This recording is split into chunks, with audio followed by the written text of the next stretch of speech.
And let's not forget, the left was planning on there being, these thousands and thousands of raids all over the country. This is the moment we're going to deport millions and millions of people. So far, according to the New York Times, there have been only a handful of arrests even noted in just a few select cities. These are for people who, as you say, are criminal aliens or who have recently come to this country illegally and have been ordered to be deported by a judge.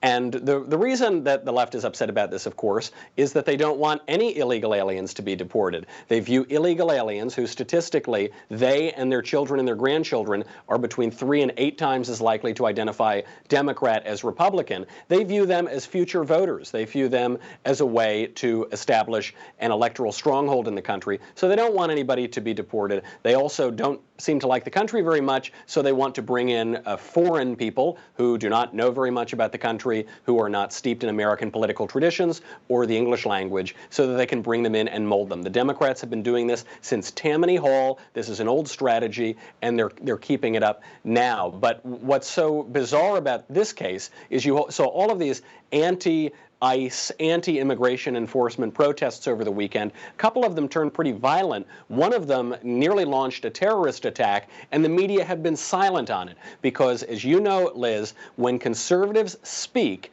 that is considered violence by the mainstream media. But when leftists turn violent, that is considered protected speech, and they're not going to talk about it. Right. And I just want to put this in front of our viewers for a second to think about this, to understand what the left's definition of words is, because it's clearly not intuitive here.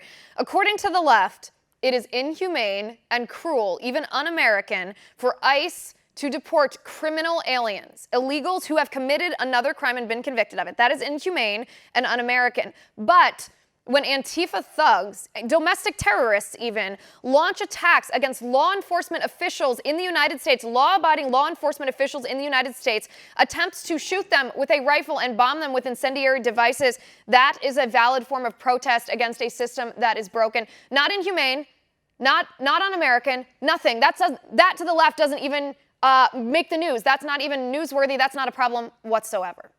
And what nobody's talking about, too, is that what the left is trying to do through open borders, through de facto amnesty, through the abolition of immigration enforcement, is profoundly undemocratic. What it's saying to the people of the United States is that all of the people of the U.S., black, white, brown, men, women, old, young, they don't have the right to govern themselves. They say, oh, those little people passed immigration laws. Those little people elected representatives and they elected executives to carry out those laws. Well, we don't care what they think. We know better than they do. We are going to override their self-government, and we're going to flood the country with illegal aliens. And if the taxpayers are on the hook for it, too bad. And if they commit crimes and hurt the people of the United States, too bad. And if they change the culture of the United States and over generations elect a government that these people don't want, too bad. We're going to do it anyway. I mean, what about the human rights to self-government? What about the human rights to protection, to establishing your own national sovereignty? The left never seems to talk about that